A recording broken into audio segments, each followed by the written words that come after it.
Jadi supaya jangan terhijab Allah dalam pandangan batinnya, kita belajar tauhid tasawuf. Supaya jangan ada terlihat wujud selain Allah di dalam batinnya, dia belajar tauhid sufi. Tadi tauhid tasawuf, tauhid sufi. Tauhid tasawuf supaya kita menghilangkan tanggal kemauan kita untuk mencintai dunia yang fana ini. Kita bisa berakhlak yang baik. Kalau kita sangat cinta pada dunia, kita tidak bisa berakhlak baik. Tumbuh kedengkian, tumbuh kesombongan, tumbuh kebencian dalam hati kita untuk merebut-rebut dunia ini.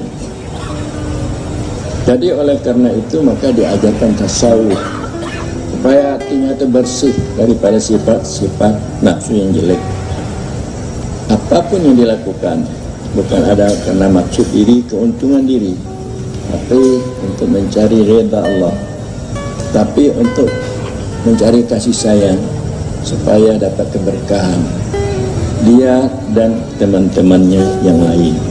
Kita tasawuf dengan pengertian hadir hati di hadapan Allah dan dapat berakhlak yang mulia. Sufi artinya supaya jangan dia berpisah dengan Allah, dengan makna dia itu selalu memandang wujud Allah, terlihat perbuatan dan sifat wujud Allah di dalam batinnya. Kalau kita mengingat Allah, teringat kita diri kita, berarti itu suatu kesalahan. Orang yang mengingat Allah tidak teringat lagi dirinya karena dia sangat rindu dan cinta pada Allah Subhanahu wa taala. Dia bersama Allah di mana dia berada dan di kapan mana saja dia tetap tidak terlepas ingatannya dari Allah Subhanahu wa taala. Sufi. Jadi ajaran kesufian, ajaran tasawuf ini kalau kita lihat baik di perguruan tinggi di mana-mana itu tidak akan lagi dibicarakan itu. Bagaimana ajaran kesufian dengan pengertian ajaran hakikat, ajaran wahdatul wujud. Ajaran hakikat, ajaran wahdatul wujud yang benar. Wahdatul wujud ada dua, ada mulhid, ada muwahhid. Ada wahdatul wujud yang salah, ada wahdatul wujud yang benar, orang yang bertauhid. Artinya tidak terlihat lagi keberadaan alam dan dirinya di dalam cahaya keberadaan Allah. Yaitu alam ini telah kembali kepada hakikatnya. Jadi dikatakan itu hakikat. Jadi hakikat dengan syariat ini seimbang. Jangan hanya dia berhakikat tapi dia tidak bersyariat, itu suatu kesalahan. Syariat ini terdiri dari akidah, keimanan. Akidah terdiri daripada mengetahui perintah dan larangan, hukum syarak. Dia tahu syarat-syarat rukun sah batal dalam beribadah, dia melakukan itu, salat dan sebagainya. Perintah dan larangan dijauhkannya. Itu adalah syariat. Dan dia tahu sifat-sifat nafsu yang baik, sifat-sifat nafsu yang jelek. Dia berusaha untuk mendapatkan sifat-sifat nafsu yang baik. Jadi melakukan itu, ketiga ilmu ini, baik mengenai ilmu fikih, hukum syara, baik mengenai tasawuf, untuk dapat bersifat nafsu dengan nafsu yang baik. Akidah, beriman kepada Allah, yakini ada Allah dan sifatnya, Muhammad dan sifatnya, dan apa yang disampaikan dia beriman, dilakukannya itu semua, itu dikatakan syariat. Setelah kita bersyariat, kita dapat menyangkutkan hati kepada Allah Subhanahu wa taala. Kita melakukan ini untuk redha Allah. Kita harus berbuat seperti ini untuk mencari redha Allah, menyangkutkan hati kepada Allah. Kemudian cahaya Allah itu memantul ke dalam batin kita. Cahaya Allah itu memantul ke dalam batin kita, cahaya asma dan sifat, itu dikatakan hakikat. Cahaya Allah memantul ke dalam batin kita di waktu kita melakukan perintah Allah, di waktu kita membaca Fatihah, di waktu kita rukuk dan sujud. Ya, lihat. Karena di dalam tasawuf bahwa salat yang kita lakukan ini adalah merupakan pemberian Allah.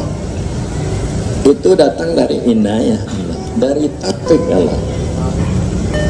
La haula wala quwwata illa billah.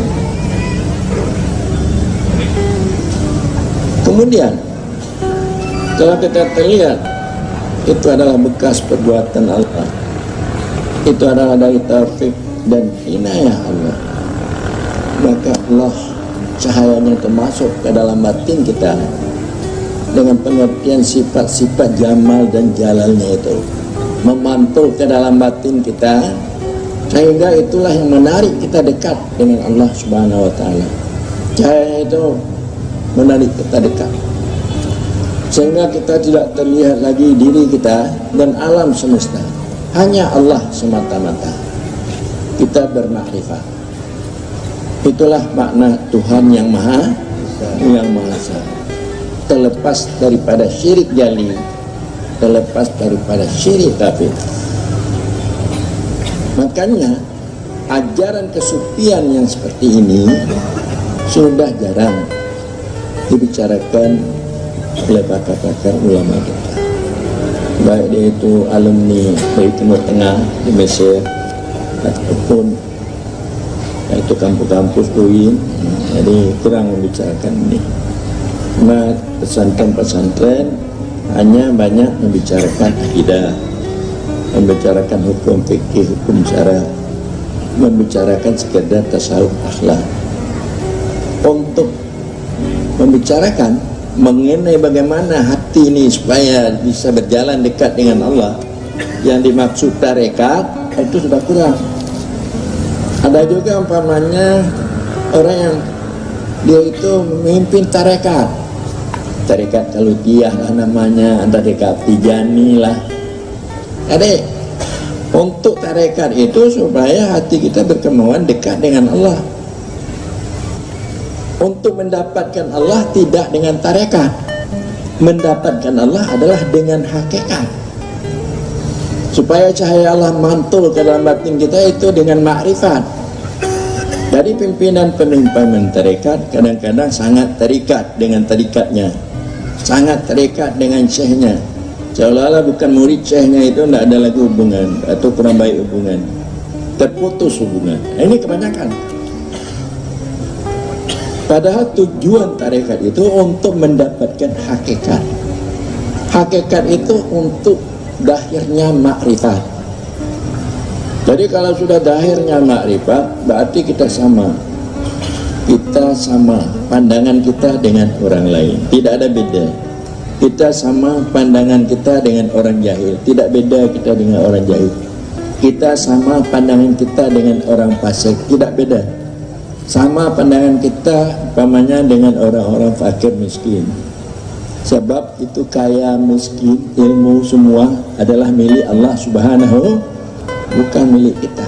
Baik berpangkat tidak berpangkat, sama kita dengan bupati, sama kita dengan Jokowi, dengan bukan sama kita. Mengapa? Karena dia insan manusia, kulikal insanu dha'ifa, dijadikan manusia ini lemah. Kuatnya adalah dikuatkan oleh Allah Subhanahu wa Ta'ala. Sama kita, dia sama kali berhajat kepada Allah Subhanahu wa Ta'ala. Jadi kita sama. Jadi kalau sudah sama kita dengan lainnya, kita dapat nasihat menasihati, kita dapat bantu membantu, tidak ada segan menyegani, terbuka.